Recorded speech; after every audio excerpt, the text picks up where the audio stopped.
Jeremy has read several books dealing with sales and marketing. He's excited to share some of that knowledge with the articulators today as he gives his second speech entitled Success, Can Your Ideas Succeed?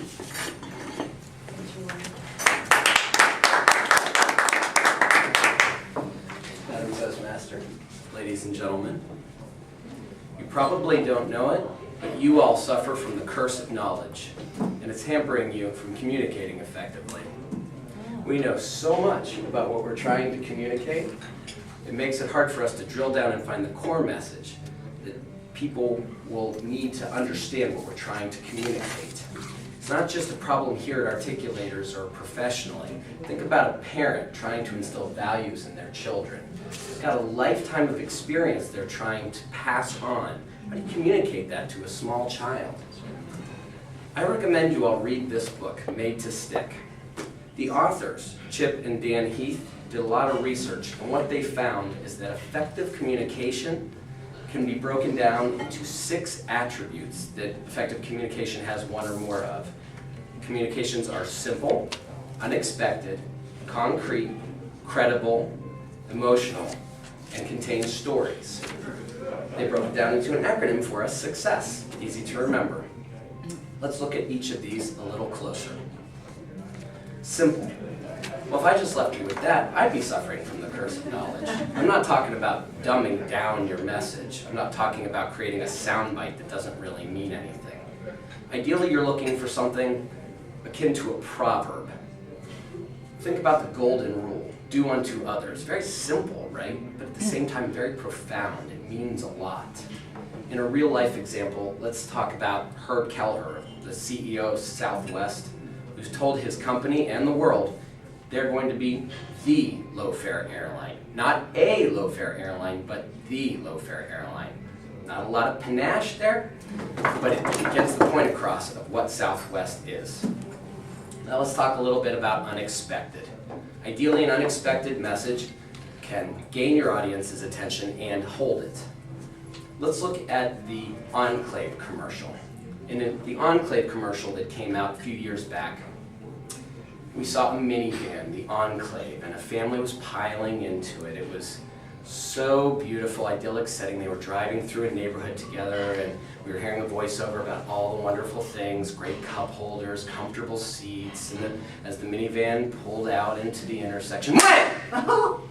Broadsided by a car coming the other direction. Unexpected, right? And it faded to black, and it said, "Didn't see that coming, did you?" No one ever does. Buckle up, always. The Enclave didn't exist. It wasn't a real car. The ad council put that message together, and it definitely made the point.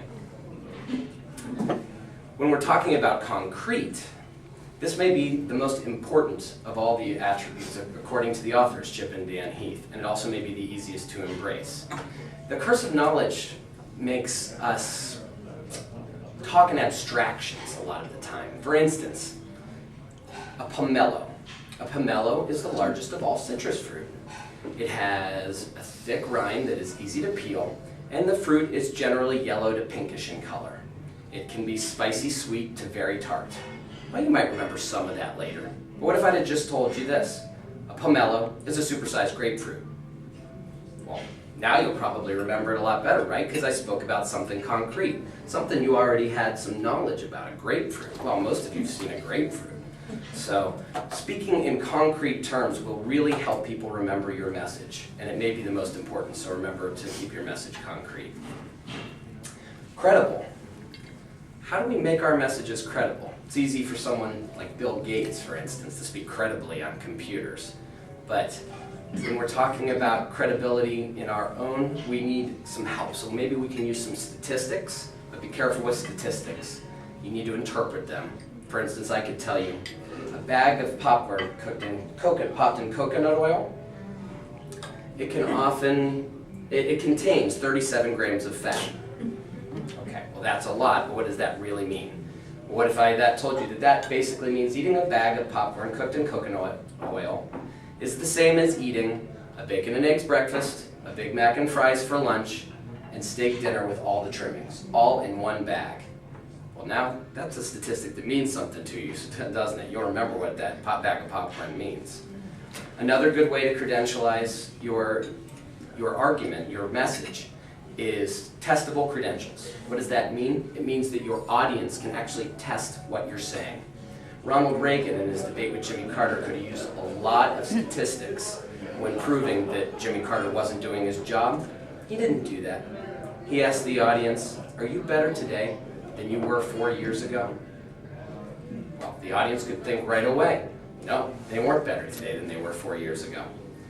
So his message was testable.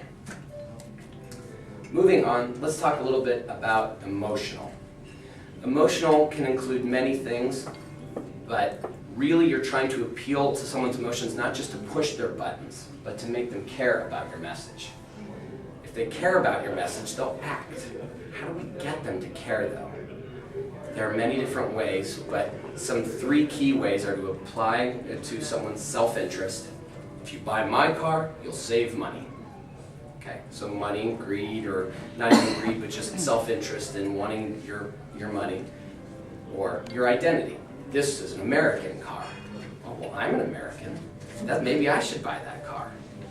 Or to your pre-existing associations. This car is the safest car for your family. Well, I care about my family already, so maybe I should buy that car. So applying to emotions, you don't just want to tug on the heartstrings, you want to make people act. Lastly, let's talk about stories. Stories are really important when you're talking to someone about your message because they incorporate many of the other of these attributes. They are often concrete because you're telling a story that people can follow in their heads. They usually contain unexpected or emotional elements, but you have to be very careful with your stories that they stay fairly simple. It's very easy to tell a long, wandering story and the person gets lost in it and doesn't remember what you were trying to say. So stories are very important, but you have to make sure that you're tailoring your story to the right audience. Obviously today, I've barely scratched the surface of Made to Stick. I highly recommend that you all read this book. But even if you don't, I'd like to leave you with this. When formulating your message, if you keep success in mind, it's much more likely you'll communicate your message successfully. Madam Toastmaster.